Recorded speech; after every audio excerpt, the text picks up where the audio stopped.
2025 week 6 recap.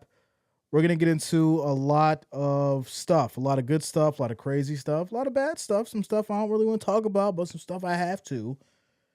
And we'll digest it all. Before we get started, make sure you guys hit that like, hit that thumbs up. And of course, if you're new to the channel, make sure you do subscribe, click that bell, turn on your notifications. That way you don't miss a stream. So from the Commanders losing to the Bills getting mollywopped, getting slapped around faster than a pair of cheeks at Magic City, to the Lions losing against Kansas City, we got a lot to talk about, y'all. We got a lot to talk about. Now, I want to address a couple things that I think is very important. For a couple reasons. When we look at the opportunities as far as with this Bills team and this organization and what they've been able to do over the years, we obviously acknowledge Sean McDermott and we acknowledge Josh Allen and this team and everything that they've been able to do, and Brandon Beane and how he's been able to put certain things together. But besides Josh Allen, Gabe Davis, Singletary, James Cook, Tre'Davious White, Jordan Poyer, certain individuals that they picked up, I'd say over the last 7 years, that have made sense as a core unit for this team, right? And people they've had to let go and bring on new people that they probably shouldn't have, like Von Miller, Stephon Diggs, right? There is something that always resonates with me. And I said this 2 years ago. We'll have the editor roll the clip. Roll the clip. My bad, y'all. I'm trying to get this fixed there. There we go. Roll the clip. He's not like most of these quarterbacks. He wants to make jokes and run into people. If Buffalonians could create the quarterback they've always desired in the lab, it's exactly this. And listen, at the end of the day, we know what to expect from Josh Allen. When you let Josh Allen be Josh Allen, you're going to get that run. You're going to get those big explosive plays. And I feel like over the years, right, they've tried to tame him. They've tried to bring him down. And we've seen that in the beginning of this season, how they basically curtailed the way that he played and kind of, all right, we're going to dial things back. We're going to change who you are. And I don't think Allen appreciated that. Obviously, he was doing what he was told because he had to, right? He's getting a paycheck just like anybody else on the team. But it wasn't who he was. It wasn't his identity.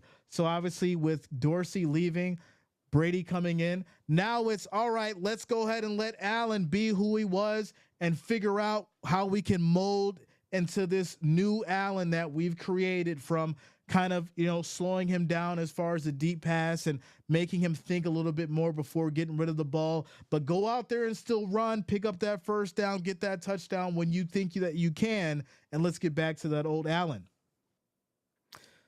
Y'all, I said this on December 9th, 2023.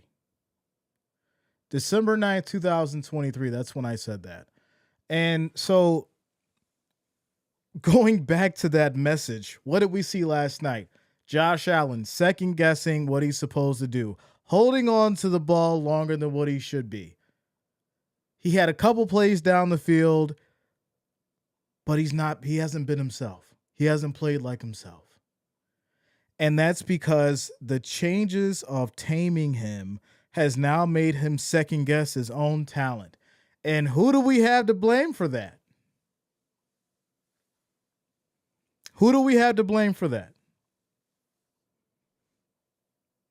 I'll wait. As far as the votes, we'll get to the votes in a minute. Who do we have to blame for that, y'all? Let me get to the chat. Shout out to you, Big T. What up, man? Majestic in the house says Bills are trash. They ain't winning nothing.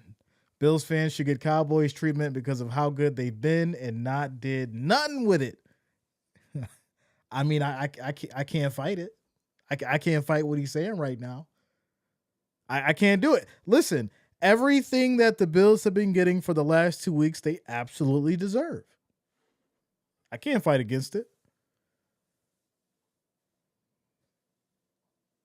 Shout out to you, Tactical, says I feel like y'all's window is open as long as you got that quarterback. They still have to beat the Chiefs in the playoffs. I agree. Jay, Bills need to figure it out on the bye week. That's a good start. So what do you do? Right? Because I put the poll up just to see what you guys would say. But it's very easy to come on here and say, yeah, Bills, get rid of Bean and get rid of McDermott. We know it's not going to happen. It's not going to happen. McDermott and Bean aren't going to go anywhere until Pagulas want them to go somewhere. And they only will make that move when the bottom line is affected. So as long as that bottom line is still good and people are still buying tickets and they're excited to go to the game, guess what? Bean and McDermott ain't going nowhere. So how does the problem get fixed, Jay? Well, that's what we're talking about now. So you take the bye week, right? You get things back in order. You reel it in. At the end of the day, you still have the injury problems. You still have chemistry issues as far as in your wide receiver group. You still really haven't figured out the run game for some reason because what was working with Cook obviously isn't working now, or it was working and you basically fixed something that wasn't broken and now you look bad for it. So how are you dialing up the game plan now, Joe Brady? And as far as when it comes to the second and third string, next man up, Babbage, what are you doing as far as with the defense now? How is Sean McDermott going to basically put together these packages? Because these were supposed to be the easy games. Quote unquote, what people thought. These were supposed to be the easy games. So now you're getting back into that realm of it's going to get a little colder outside. The competition is a lot more stiff. And at this point, you're asking yourself, what the hell's going to happen? Shout out to you, Scott. Says Bills need defense. Not just defense. Let's back up a little bit. Josh Allen needs a solid number one. He needs a solid WR1. And as much as I hate to say that because we've seen how the every man eats mantra has worked, it seems like when the chemistry's off, there is nobody to throw it to that can be a playmaker. Sure, you've got Shakir, and sure, he'll make plays, but if he's covered and he's not able to make separation, there's no one else. And he's not a true WR1 in this situation. They haven't made him that. Every man eats is the statement. So while I don't agree with the whole concept of having a Stephon Diggs on the team, I do agree that you need a WR1. You need a playmaker. Someone that you know will go out there and make a catch on a 3rd and 9, on a 3rd and 6. I mean, if we get to the stats, let's get to the stats. What are we looking at here? Total plays, 54, 291 total yards. They had 11 drives, 5.4 yards per play, passing 157 yards. 15 of 26, 5.2 yards per pass, 2 picks. And let's not get into the sacks. 4 sacks for 23 yards. Penalties, undisciplined veterans, 8 penalties for 64 yards. Talk about shooting yourself in the foot. The proof's right there. Time possession, 28-21, 31-39. And we know that the proof of the time of possession is what gets you the win. Having that ball, having control of the game, going with your run game. Bijan Robinson was having a time of his life out there. No worries. Cole Bishop tried to wrap up, couldn't wrap up, and it's like, You're the man standing in between Robinson getting an 81-yard touchdown, and your ass is out of bounds because you couldn't wrap up. How do you fix that? Because these are the individuals that the Bills have obviously put into position because they thought they were good enough. So how do you fix that? How do you fix a defense that can't stop the run? Well, we've seen what Derrick Henry's done. We've seen what every running back has came against these Bills have done. And once again, it happens on a Monday night down in Atlanta.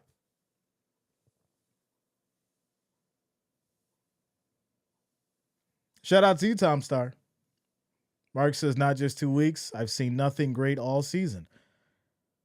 You know, when you look at the Jets and you even look at the situation with the Patriots, right? That game was not supposed to be that close. You know, I made a joke about the Patriots because, you know, Patriots fans, they going in right now and it's funny and it's ha ha ha. They feeling themselves. All right, cool. I respect Drake May. You got one. For now. Because as I remember it back in 23 week 7, Mac Jones got himself a win over the Bills, and it was the greatest thing since sliced bread. But then I also remember what happened with Mac Jones after that. And it didn't end up good because now he's playing backup with the 49ers. I'm going to just leave that there for a minute. But my point is the AFC East still ran through the Bills. The AFC East was still ran by the Bills. They still owned it. Now, how does that change up when it comes to this season? Well, now the Patriots are a significant threat, right? Because now you have a situation where the Patriots have kind of built up this design to be a good team and actually put up a strong fight. And so I'm not sure if this Bills team and this Bills organization was actually ready for that. And then flip side, you know, when you look at the Jets in that situation, you know, Justin Fields, as bad as he is, definitely shouldn't have been in question. Spencer Rattler, he looked like he'd been playing in the league for years and doing very well. Put up a strong fight. Obviously, Bills get it, but it made you uncomfortable. It made me uncomfortable. It made everybody uncomfortable. So when you talk about a situation with the team that is your divisional rival, and they actually got a strong quarterback and a strong wide receiver, and their defense is able to do some damage, you run into the Patriots. And then you run into Atlanta. And now you've got injuries on top of injuries. You got Kincaid out. Palmer had his issues last night, and the Bills players were dropping like flies. I don't think I've ever seen a Bills game where so many people were on the ground. Your center McGovern's out. Anderson had to come in. It was absolutely terrible across the board. Nothing worked. No offense, no defense, no win. No win. Shout out to Kenny, says I've been saying they needed WR1 since last year. Yeah, I mean, a lot of people were saying A.J. Brown, but the Bills can't afford A.J. Brown. It would be nice. He's a little bit of a diva himself, but hey, I mean, I think Josh Allen and A.J. Brown would definitely do some magic, but the Bills can't afford him. I mean, I think they'd have to give up a lot if that were to happen. And we still got time. We got a few weeks left until the trade deadline's over, so they're gonna have to do something on defense. They're gonna have to do something on offense. You brought in Gabe Davis. I'm sure he's gonna be back. He'll be back off the practice squad most likely. I think that's going to be a good pickup for Allen because he has chemistry with Gabe Davis. And so that's something that can work. Now, some people are like, well, he's going to be slow. He's coming off an injury. He's overweight. Guess what? He still has a good pair of hands that can get the job done. Pause. He still can catch the ball. He still can link up downfield and potentially get one or two explosive plays for the Bills when it matters the most. And I think that's very important. So it looks like the Cowboys last few years, or I passed when they did not have a real WR1 and defense not good enough. Make stops when necessary. You know what's funny when you say that? I do remember Dak having that exact kind of situation, but he still found a way to score. And this is why I've been preaching on it for the last 3 years. Hey, 35 points a game no matter what. Forget about your defense. They're not going to save you. You got to figure out a way to hold that ball. You got to figure out a way to score. You have to figure out a way to get down that field. Stop relying on your defense because it's not there. I said it 3 years ago. This wasn't a case of, well, I hope the defense is going to get better and we don't have to rely on the offense as much. I said this 3 years ago. Don't rely on the defense at all because it's not going to be there. And 3 years later, it's exactly what I said it would be. 5. Well, then it's 35-24.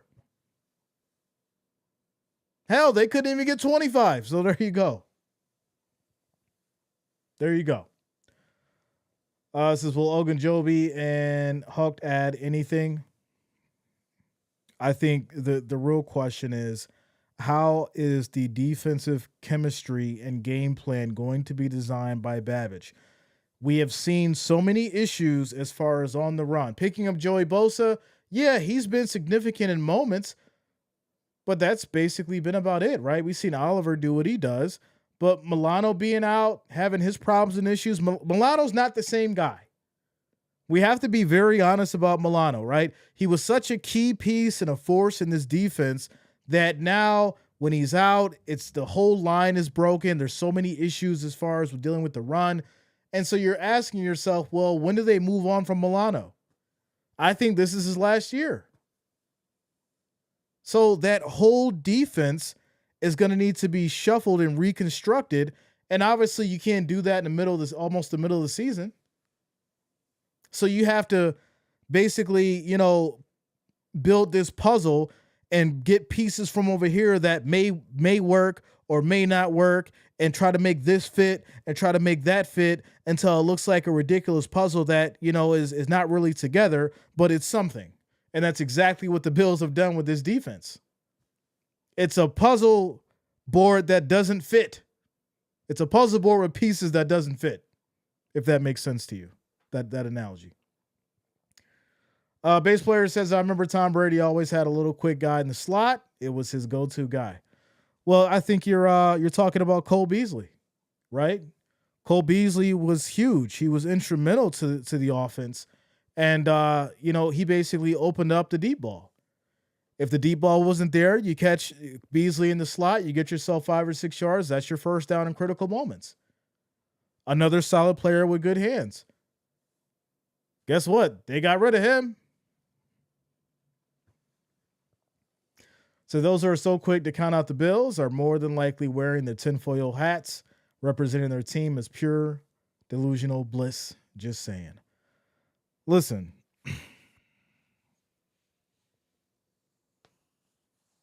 I just showed you a video from December 9th, 2023. I was talking about the same damn problems that the Bills are having today 2 years ago. I was talking about the same problems that the Bills were having then. I'm talking about it right now. So what does that mean? Is it the players? Is it the coaches? Are the Bills just cursed? What is it?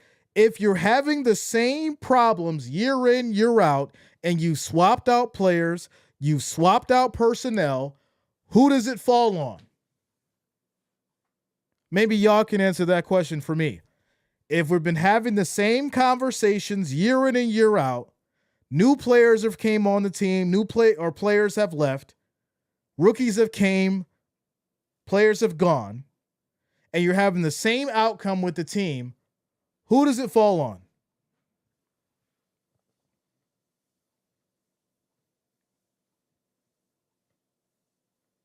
When do they move on from Allen?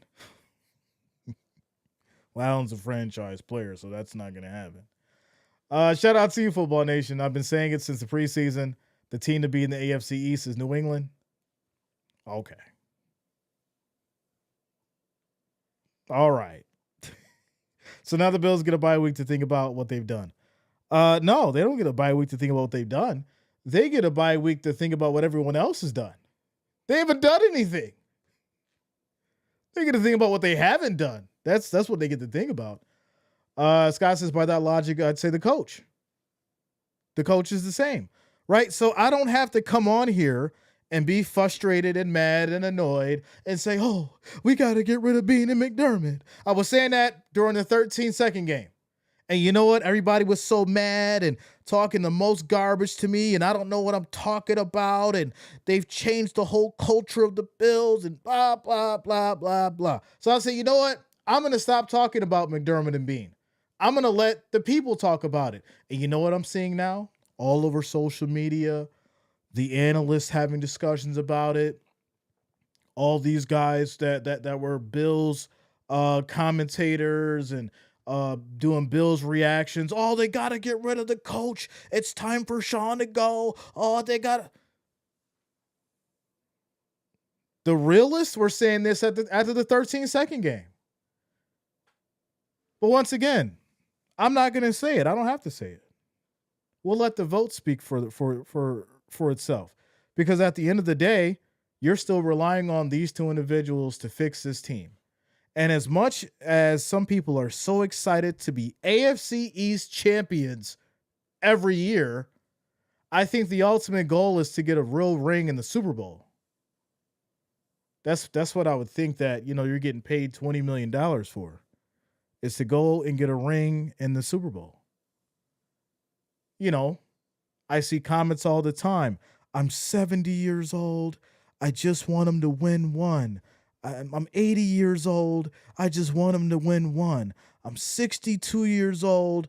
I've been a Bills fan my whole life. I just want him to win one. And to be this close and have so many coaching issues and so many problems at the last couple of minutes of the game, when it's right in your grasp, says something. But hey, like I said, I'm not going to say it anymore. I'll let you guys say it.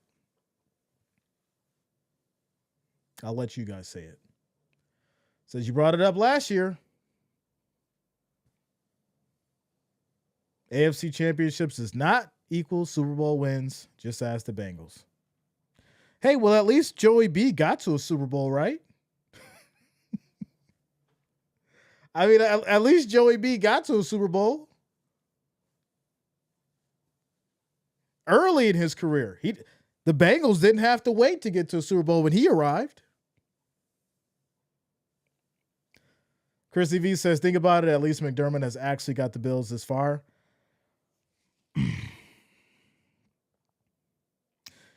When I hear that statement, it brings up going to like a mechanic. You got a car that needs to be fixed, and you done went and ordered all the parts, right? You done paid for the parts, and he put in the parts, but like something else is wrong, something else is missing, right? The car, starts, it runs, but then it turns off. It's like, dang, what else? Is it the sensor? Is it the fuel pump? What is it? What is it? Why does it start? Why does it run and then it just stops? That is what the Bills are. And your mechanic is Sean McDermott. He's got all the pieces, or he's even had better pieces than what he had now, but he couldn't keep the car running. He could not keep the car running. He changed the oil. He changed the filter. It sounded good when it started off, but it just died. He's the mechanic. And it always sits there in my brain every game. Every game. Josh Allen is fired. James Cook is fired, but Buffalo was undersized and the defense is porous. Remember when Derrick Henry stiff-armed Josh Norman?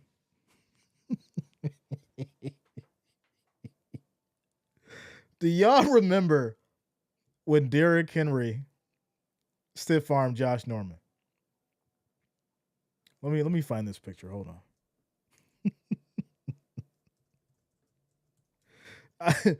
When you say the Bills are small, it always reminds me of this. I got to pull this up now. I got to pull it up. This was one of the worst moments. And Bills, look at that. This wasn't a Ravens game. This was with the Titans. Derrick Henry made Josh Norman look like a high school football player out there. Sit down. You don't belong out here. So when you say that the Bills are too small, that it goes right there every time. Someone was showing highlights of Norman with the Panthers. All I could think about was that moment. It was absolutely insane. But my point is, you're absolutely right. They think that sacrificing, size for speed is what makes these guys better. And that's why you have a situation where Cole Bishop can't tackle Bijan Robinson out in the secondary.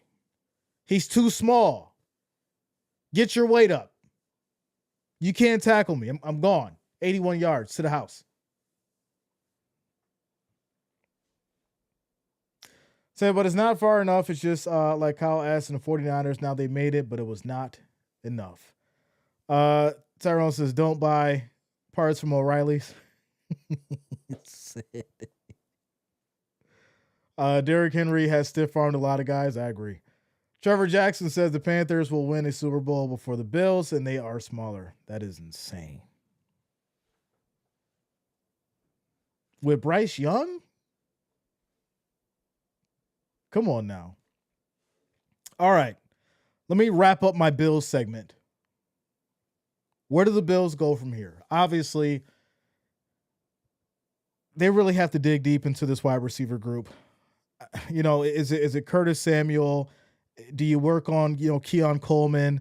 If Palmer's okay, we got to figure out what's going on with him. Khalil Shakir, that there really has to be some kind of design. You pay Dawson Knox $50 million or whatever, and you're not using him. If Dalton Kincaid's out, Dawson Knox is supposed to be reliable. Where is he at in the game plan? And this is why I'm saying, like, there's so many issues and so many problems. No one person can pinpoint what's going on with the Bills because there's so many different things wrong. But if I'm looking from the outside in and I'm like, okay, during the bye week, what are they going to prep? What are they going to do? What are they going to prepare for? You're going to have to figure out really getting Dawson Knox involved, right? You don't have anybody in the slot really unless it's Shakir. If Shakir's not there, you got to go to Knox. Obviously, for my deep ball, I'm getting Samuel in there and I'm getting Coleman going. I'm running drills and practice. I'm getting these guys going for the deep ball because I need a deep threat now. If Gabe Davis is good and ready to go, bring him in. Palmer's out. Let's get Gabe on the ground. Let's get him running. Let's work on that first. Defense, there's so many issues and so many problems there. I don't know where to start. You really got to go through the depth to really figure out how you're going to get this defense situated. DeMar Hamlin's gone. Tre'Davious White is not his old self. He's pretty much toast. He's out there getting cooked. What is going on? Milano, not himself, has his problems and issues. He's probably out of here. Deion Dawkins, obviously a veteran. He's making issues. I think every game he has a false start now. I mean, there's so many problems. So many problems. Shout out to Jonah, says, yeah, you're right. Trev should have slapped himself for that comment. You guys are funny. So with that said, bye week, Bills got to figure it out. Let's get into the schedule and see what they got coming up so we can share our concerns there as far as the schedule goes. So we've got the bye week, week 8, come back. You got the Panthers. Oh, my goodness. Man, we got to get into this now. Rico Dowdle. And I blame you damn Cowboys fans for this one. Y'all should have never let that man go. But now, Bills, you got to deal with Rico Dowdle, who's put up 400 yards on the ground in 2 games. Get ready, Bills fans. Get ready. You got to deal with Rico Dowdle, who's put up 400 yards, 200 yards apiece in 2 games come week 8. So get ready for that. After that, you got Kansas City, who is now looking like the old Kansas City, the championship Super Bowl Kansas City. After that, you got Miami. I mean, it's Miami. You should win that one, right? Tampa Bay, Baker Mayfield and company. He's in the conversation for MVP right now. 5-1 Tampa Bay. Good luck. After that, it's going to be Houston. All right. Pittsburgh. Bengals. Back to New England. Browns, Philly, and then the Jets. It's about to get nasty, y'all. It's about to get nasty. With that said, the fan in me will always keep the faith, but my logical brain, the logical spot that works, the rationale, it's going to be a rough one. And I would not be surprised if the Bills make it to the playoffs as a wild card team and have to figure it out the hard way. Because it's about to get real. It's about to get real. Shout out to you, Happy Face. What up, man? Scott Simpson in 2 games. Actually, let me be exact. I want to be exact. That way, can let y'all know how severe this man is going to be a problem coming up. So Rico Dowdle had 23 carries for 206 yards. He averaged 9 yards a carry against the Dolphins. Against the Cowboys, he had 30 carries for 183 yards. He averaged 6.1 a carry. Like I said, 400 yards. So, yeah. Shout out to you, Happy Face. What up, man? It says, do not fire your coach. You need receivers who can get separation. Your team is still S tier. Well, I didn't say it. I was just asking the question. I just wanted to see how the people felt. I didn't have to say it because I said it years ago and people hated on me for it. So I'm not saying it no more. I'm going to just let the people collectively say it, and I'll revert back to my old quotes when the time comes. When the time comes. But shout out to you, yo. Good to see you. Jonas says Rico's having a great season. I know Jerry Jones on the plane ride home was screaming and hitting the air, asking why didn't we just re-sign Rico? Didn't want to pay him the money.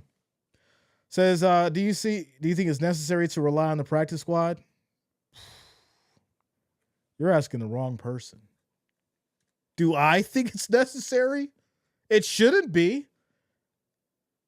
I'd be ashamed if I had to rely on my practice squad, because that means everyone that's sitting on the bench isn't worthy to go out there and play and make a difference. What are you here for?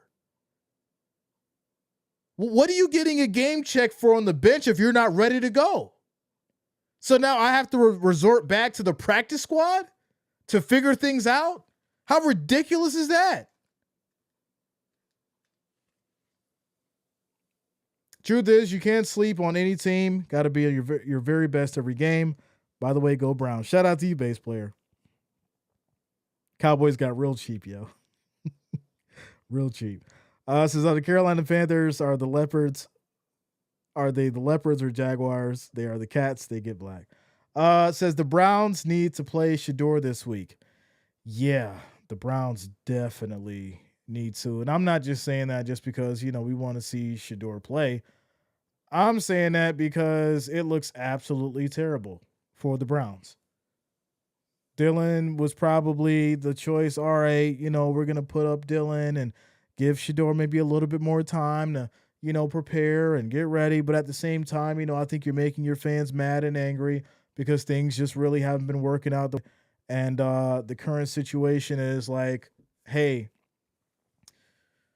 we're not winning games with Dylan, so we might as well put in Shador, see what happens, maybe be a good spark for this offense. These guys will now maybe be motivated because a lot of people don't realize, if that locker room ain't right, if that locker room morale ain't good, you're gonna have a situation where the offensive line don't care who get through. Yeah, they'll play, but they ain't playing like they really want to protect the quarterback, especially if they got a quarterback in there that they don't really trust or they don't really believe in, and that they don't think is a true leader.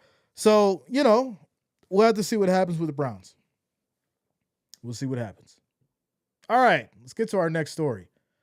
The NFL. NFL. We got to get to the power rankings. We got to see what they're talking about this week. So NFL Power Rankings Week 7, Baker Mayfield led. Buccaneers hit number 1, while Seahawks crack top number 3. Let's get into this one. So as far as the Power Rankings, they got the Buccaneers number 1. I mean, I'm not mad at this. I think Baker Mayfield is doing a hell of a job. He's looked phenomenal almost every week that he's played. I mean, there's really not much you can truly say about the Buccaneers, and Baker Mayfield. He's shining. We've seen this, it's now a big joke for the Browns by letting this man go and letting him do what he's been doing for this organization in Tampa Bay. It's a breath of fresh air for this team. I like it. I think it's great. Buccaneers back in the conversation. They're 5-1, number 1 spot. After that's going to be the Detroit Lions. They're 4-2. I don't know about having them number 2. I mean, considering how they got mopped by Kansas City, but there's a but, and I know Kansas City fans are going to be mad at me for saying but because it puts like an asterisk on their win. I get it. The but is y'all ain't have no penalties. Nobody jumped offside. Nobody did a false start. Nobody did a hold, nothing.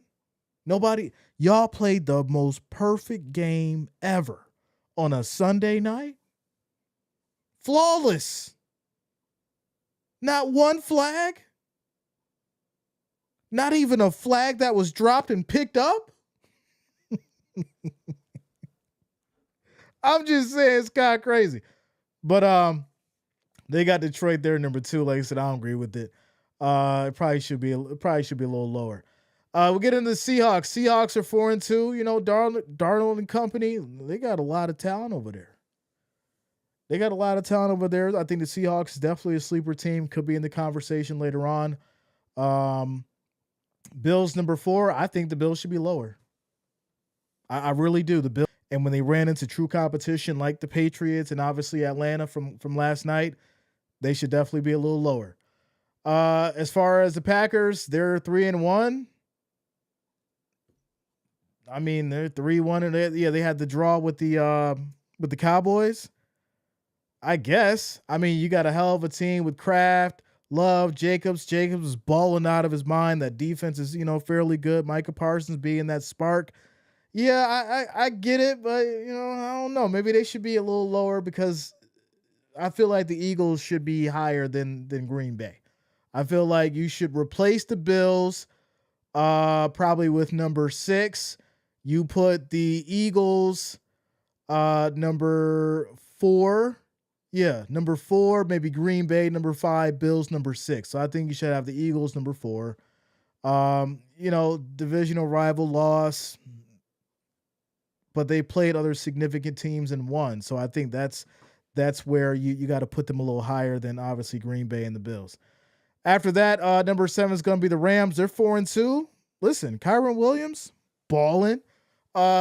Matthew Stafford, had his issues. It's a little shaky, but he's keeping it going. I'm fine with that. Number 7. Colts, 5-1. Daniel Jones.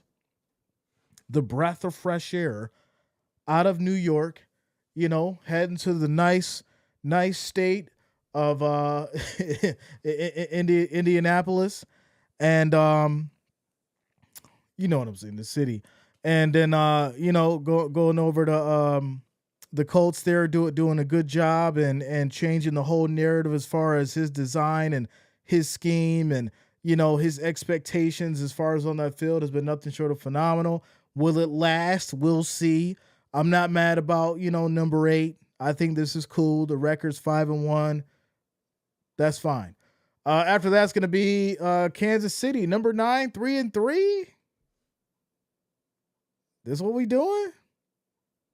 Because it's Kansas City? I mean, I don't know. I don't know about that one. I think Kansas City been getting a lot of love. A lot of love. To be 3-3 at number 9 when you got Pittsburgh 4-1. Pittsburgh's 4-1. They're at number 10. Then you got Denver, who's 4-2. I don't get that one. I don't get it. Why would Kansas City be ahead of the Steelers, who's 4-1, and the Broncos? Now you can make a statement for, hey, well, they beat the Lions in a strong, significant way, but the record is still 3-3. You got to get another significant win under your belt for me to be like, yeah, it makes sense to have them over a 4-1 team or a 4-2 team, especially when that 4-2 team is in their division. Well, we'll keep it going. We'll go to 15 and then we'll call it on this one. So what Commanders are, 3-3 as well. See, they're number 12. Obviously, Daniel's coming back from the injury. They lose to the Bears. They drop down to 12. And then 13 is going to be the Jags. They're 4-2. I mean, didn't they beat the Chiefs? How are the Jags below the Chiefs? They beat the Chiefs, and they're 4-2. Number 14 is the 4-2 Chargers. And then after that, you got the 4-2 49ers, number 15. I don't like the list. I don't like it. I think whatever AI they use to put this together, it ain't work. You gotta redo it. You gotta redo it. This list is kind of crazy. It's definitely bad. This is a bad list. I'll probably end up redoing it and post mine up later because this is crazy. So, but that's your official NFL power rankings, top 1 through 15 for week 7. It's kind of crazy. It's kind of crazy. Scott says AI does love Kansas City. I mean, I'm just saying, it's kind of wild. Kind of wild. All right, let's get to the next one. Shout out to y'all for rocking with your boy Jay. Make sure you hit that thumbs up as we keep it going. We're currently at, what are we at? Come on, get it together, Jay. All right, we're at 22 likes. All right, let's try to get to 25. Make sure you guys hit that thumbs up. We need 3 more as we keep it going. Next up, we covered them. We got to get to this one. Tagovailoa. Tua Tagovailoa, Miami Dolphins. There's a lot of wild stuff going on with this team and this organization for sure. So let's go ahead and get into this one.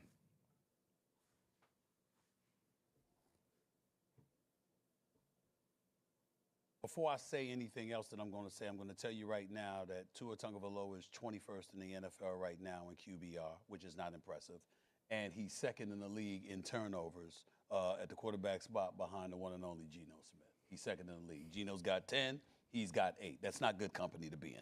Let's get that out the way first. I'm going to tell you what purpose, Cam, it serves. Mike McDaniel needs to go. The coach of the Miami Dolphins needs to go. He needs to be gone as the head coach of this franchise. He's not a leader of men. That's what this comes down to. Tua Tagovailoa is not being absolved here by any stretch of the imagination. I get. Yo, wait a minute. Stephen A. Smith just said Mike McDaniel is not a leader of men. With a straight face, kept it too, real strong. Look at his face right now. He meant every word of that. Not a leader of men. And we see it week in and week out, right? He does not seem like the coach that has real control over his locker room. He seems like I just want to be cool with my players. I don't want to have any issues or problems. When he's in the locker room, he's probably talking just like I'm talking right now in a nice, calm demeanor. Hey, we're going to go out there and have a good game, guys. Right. All right. Yeah. You're going to go out there and throw some good passes. We're going to get some touchdowns. You guys are going to get some interceptions on defense. All right. On three. Let's go. Yeah. That's Mike McDaniel's speech before they leave out the locker room. And so what Stephen A is saying is basically, listen, he's not the guy for the job. He can't get these guys riled up. He doesn't have the fire in him to make these guys go out there and play so they can get a damn win in the AFC East. The Dolphins are 1-5. 1-5 as we keep it going. What Cam is saying, I got what you said over the last several weeks in terms of a lack of leadership, pointing the finger, tacitly or otherwise alluding to certain things. He's the quarterback. He's got the 8 turnovers on the season, 11 touchdowns. He is completing nearly 70% of his passes. Obviously most of that is coming in a clean pocket. Don't get me started when he's under pressure. We get that part.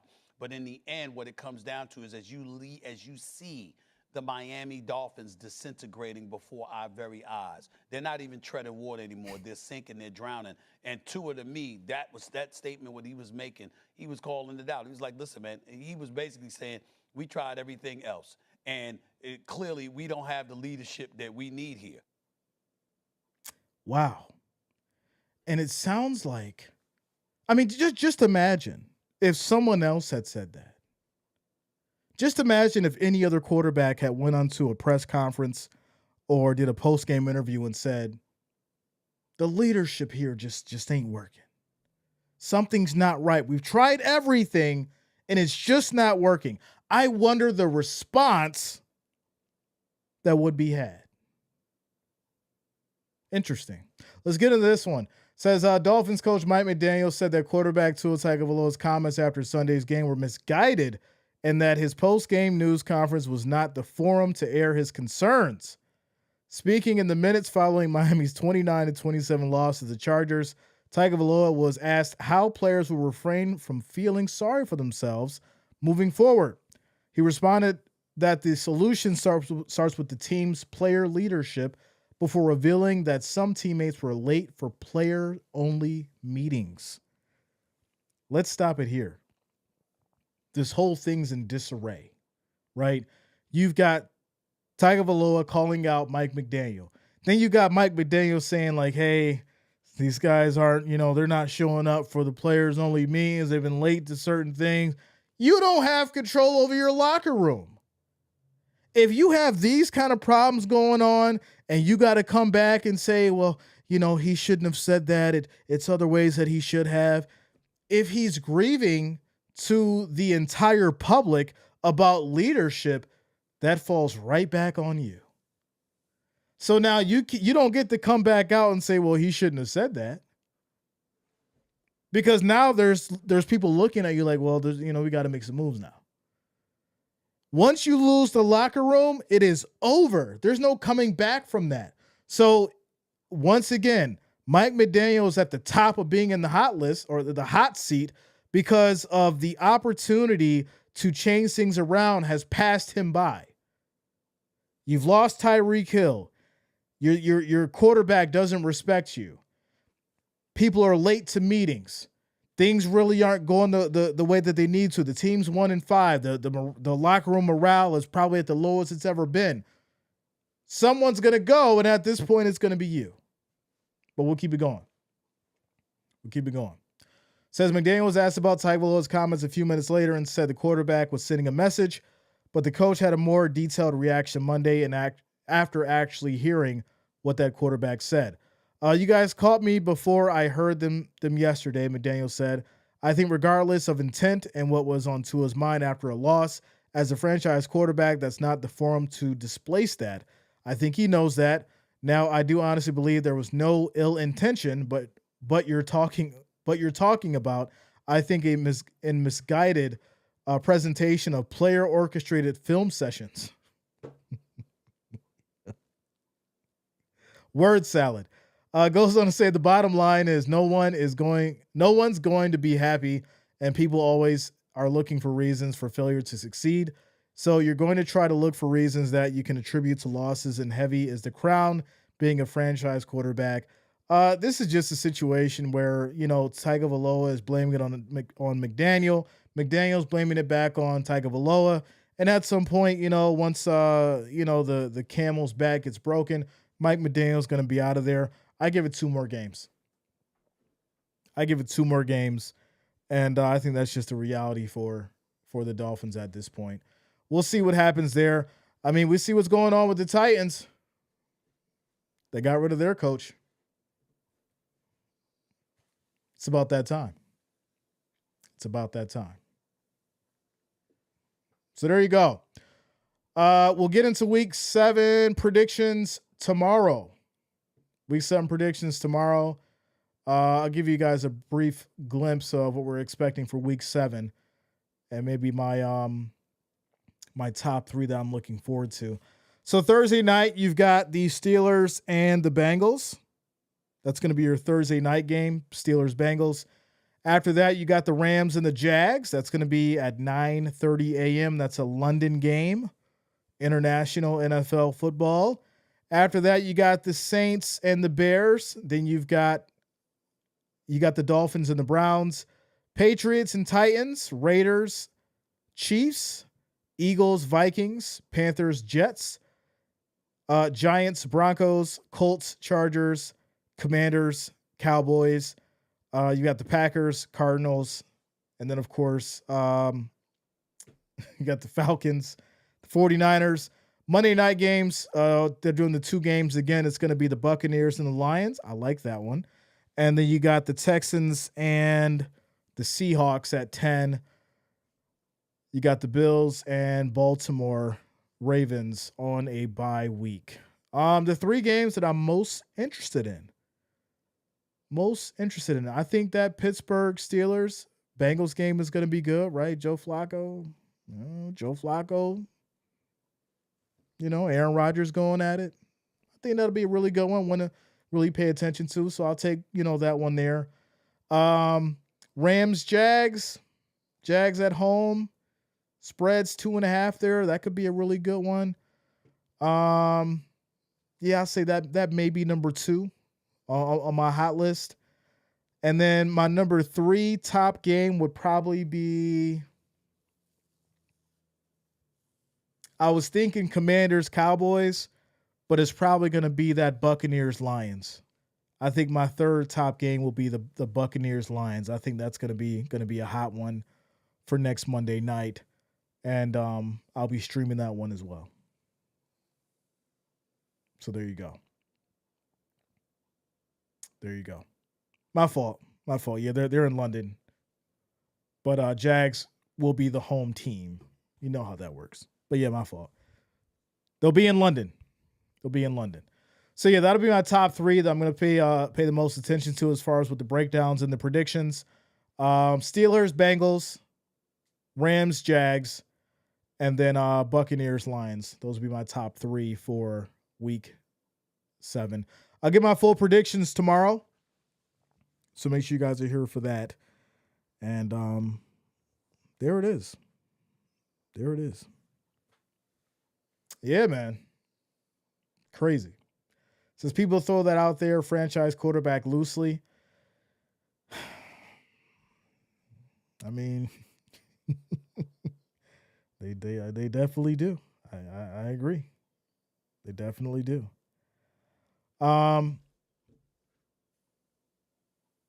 Shout out to you, Reverend. What up, man? Good to see you. Says, I hope the Bengals and Steelers have a tie. That'd be crazy. Let's collab. Shoot me an email, bro. Let's make it happen. Who are the top 3 teams for the power rankings this week? I didn't agree with it. I'm probably going to end up redoing this. I'll send you guys a community chat post. Give me like 2 hours for that because I'm going to redo this because, like I said, I didn't like the list at all. But I'll give you a quick rundown. Number 1 for going into week 7 power rankings is going to be the Buccaneers, Detroit Lions, Seattle Seahawks, Buffalo Bills, Green Bay Packers, Philadelphia Eagles, Los Angeles Rams, Indianapolis Colts, Kansas City Chiefs, Pittsburgh Steelers at number 10. That's your 1 through 10. So there you go. So yeah, like I said, in the meantime, I'm gonna redo power rankings. I'll drop those in the community post. Like I said, I'm gonna mix it up. I think it'll make more sense to you guys. Let me know how you feel about it. Check that out later. Also, predictions tomorrow. I'll break that down. And in the meantime, have yourself a great Tuesday. Enjoy your afternoon. I'm gonna figure out what's going on for dinner. And you guys enjoy your ride home if you're checking in from work. I appreciate you all. Shout out to the Wrench Gang. Shout out to the family. All the watchers. I appreciate each and every one of you. Have yourselves a great night. And we'll see you tomorrow. Peace out. Peace out.